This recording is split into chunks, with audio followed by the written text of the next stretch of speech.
Et bonjour à tous, c'est Dexis3 et aujourd'hui je reviens avec une vidéo pour vous présenter mon deck du moment.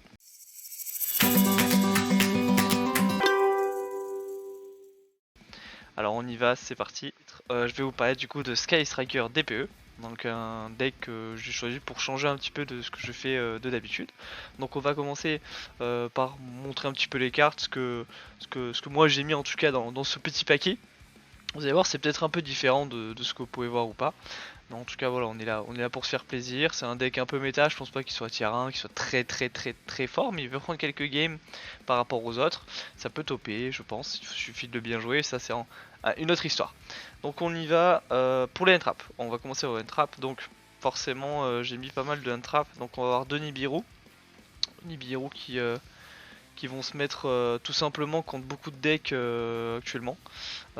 Surtout que ça prend Nibiru, tout ce qui est Brave et tout ça permet de faire de dégager une interruption, par exemple. On va prendre Belle, hop là, Belle qui va permettre elle contre Phantom Knight par exemple, des decks comme ça d'aller faire la différence. On a un deck normalement go second. Donc du coup on va laisser l'adversaire ou l'adversaire va vraiment aller chercher à commencer. Donc ce qui va nous permettre à nous d'aller gérer des interruptions, de gérer nos ressources pour le défoncer. C'est pour ça qu'on prend du coup pas mal de entraves comme ça. On va mettre 3 H. Pourquoi 3 H et les autres entraps sont à 2? Bah tout simplement parce que H ça se cale contre tous les decks alors que Bell et Nibiru par exemple, il y a quelques decks qui le prend moins bien. Voilà, tout simplement. Donc 3 H. On va aller mettre deux illusionnistes d'effet. Donc on met deux illusionnistes d'effet parce que dans Sky Striker il y a une combo que je vous montrerai peut-être plus tard qui requiert du coup un magicien synthoniseur. Donc du coup illusionniste d'effet, ça sert de entrap aussi, c'est comme une permanence. Donc ça à utiliser. On va mettre deux Ghost Ogre. Ghost Ogre ça permet de détruire tout simplement une carte magie continue, un effet de monstre, ce qui est pas mal du coup contre maintenant ce qu'on appelle le Bref Token, qui va faire le token qui va les negate tout. Donc il faut savoir que si vous faites Ghost Ogre sur donc le griffon de Bref Token, il ne peut plus aller se foolish, se remettre dans le deck, ce qui fait que vous allez le détruire et il ne va pas faire son effet. Donc c'est plutôt pas mal. Donc là ouais déjà on a 2, 4, 6, 8, 11 entrap et on va rajouter du coup de Lancia. Lancia c'est un peu une carte qui arrête les decks, ça arrête Virtual Ward, ça arrête PK dans certains.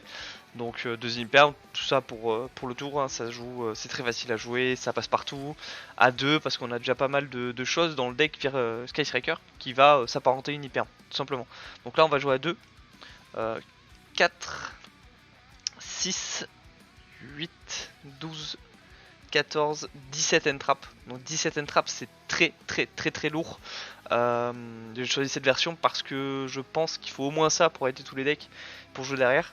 Donc après ça va se refléter sur la main, c'est sûr, 17 entrap sur un deck de 40 cartes, forcément on est obligé d'en avoir une ou deux. Donc après il faut savoir partir avec, tout simplement. Hop, donc on va mettre ça de côté. Et puis après on va passer du coup aux cartes un petit peu plus sympathiques, dans l'interaction du moins. Hop, on va mettre ça là. On va passer du coup forcément aux deux fusions de la destinée parce que on joue de DPE. Donc DPE c'est la carte fusion, ceux qui connaissent pas, qui permet en fait de se détruire, de détruire une autre carte et dans le cimetière il va s'activer pour se réinvoquer la standby phase. Après on joue Céleste et Dasher forcément. Voilà c'est les briques, du jeu. Est-ce que dans un avenir proche on les enlève? Je pense pas. C'est ce qui fait aussi que le deck est très fort. Voilà, hop, on va mettre ça du coup directement là. Après, on va partir sur du coup tout ce qui est assaut de l'air, donc ce qui nous intéresse. On va partir du coup sur 3 rays, forcément. La meilleure carte, la carte maîtresse. On va partir sur 2 roses. On pourrait jouer à 1. J'ai pas encore fait trop de tests par rapport à ça, par rapport à comment en fait on part. Parce qu'en fait, avec 17 entraves, c'est très dur de partir. On se prend une seule interruption et c'est fini. Donc là, on joue à 5, on va dire 5 starters. Plus du coup un drone, du coup une carte magique et une renfort de l'armée qui peut ramener du coup un ray ou une rose. Donc on va jouer à 7 starters, ce qui est plutôt pas mal. Hop, on va essayer de les ranger comme il faut. Une mine mystique, ça c'est pas dans le package K Striker, mais c'est dans le package interaction, pas d'interaction, tout simplement. Donc la mine mystique a dit que si l'adversaire a plus de monstres, il joue pas. Donc nous après ça nous permet du coup de piocher tranquillement et d'aller chercher du coup ce qu'on souhaite pour finir le jeu ou bloquer l'adversaire. Avec ça, on va jouer du coup un espace aérien, donc espace aérien qui va combiner avec Ray. Je ferai peut-être les petits combos plus tard pour montrer un petit peu facilement comment on joue en tout cas le deck. Après on va jouer multi-roll, forcément 1 parce que c'est limité. Carte qui permet de recycler en fait ces cartes striker. Engage, carte maîtresse du jeu, qui va nous permettre de piocher, d'aller tuto du coup une carte, puis de draw 1 si on a 3 magies au cimetière ou plus.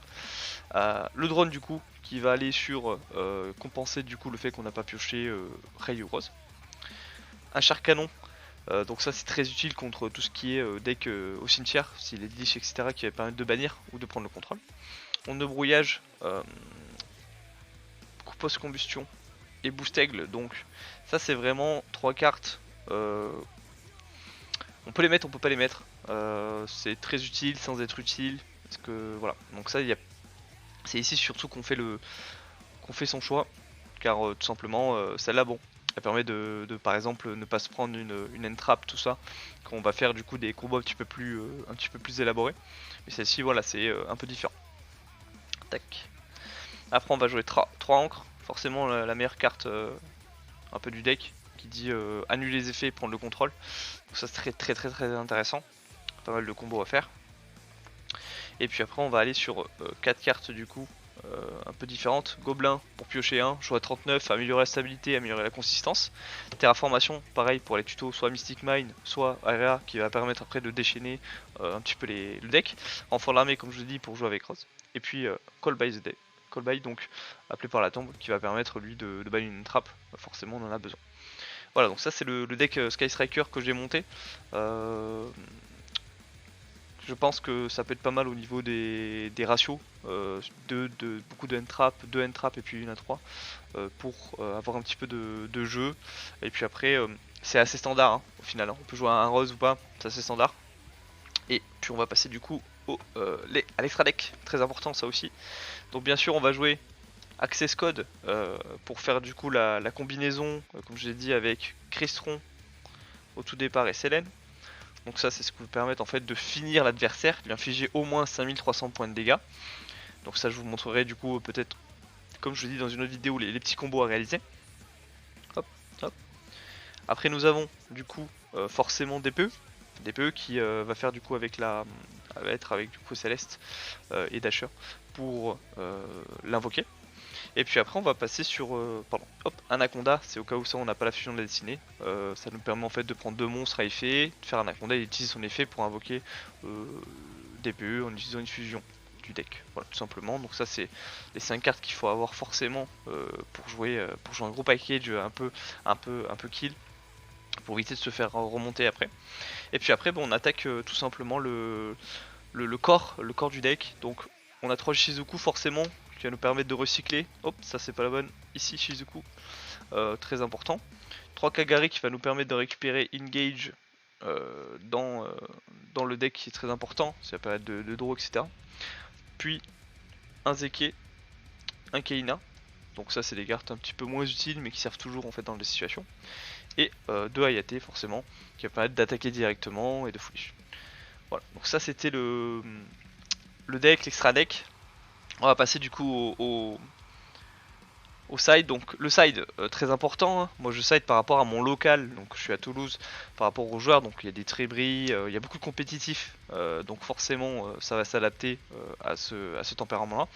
Si je dois aller, j'ai fait WCQ il y a pas longtemps de Périgueux avec un autre deck, je me suis adapté en conséquence. Donc le side c'est très différent hein, de ce qu'on peut d'une ville à l'autre on va dire. Donc un Nibiru, un Lancia, pourquoi ça c'est parce que au cas où j'ai besoin d'un jeu à 3, c'est à dire que c'est tellement important qu'il faut que j'en enlève une pour en mettre une autre. Voilà, ça c'est très important pour moi d'en avoir, de les avoir là. On peut considérer du coup que je suis un side adresse, c'est un peu vrai, mais c'est aussi ça peut faire des games tout simplement. On va jouer 2 cosmiques, hop, 3 cosmiques et le plumeau forcément pour détruire les backrows, hein, Edlich, tout ça, des trucs pas très gentils. Du coup, voilà, en side, on a des réponses dans le deck, mais si on n'a pas assez de réponses, on peut utiliser ça, tout simplement. Hop. Après, du coup, on va jouer un Pankra, un Raigeki, un contrôle mental. Donc ça c'est les cartes un peu go second, même si on a déjà un deck go second, ça nous permet en fait d'avoir plus d'accroche sur le draw. Donc Pancra qui permet plus de spé, Raigeki qui détruit tous les monstres, et contrôle de prendre un monstre. Donc ça permet déjà de faire des combos et ça permet aussi de cramer des cartes pour que l'adversaire en fait lui il réagisse plus avec plus d'interaction. Et du coup on va choper 2 gouttelettes. Donc gouttelettes ça va nous permettre ici de discard 1 pour aller néguer des effets de monstres très importants. Pourquoi c'est pas en main deck? Ça pourrait être en main deck. Ça pourrait être en main deck à la place de 2 entrap.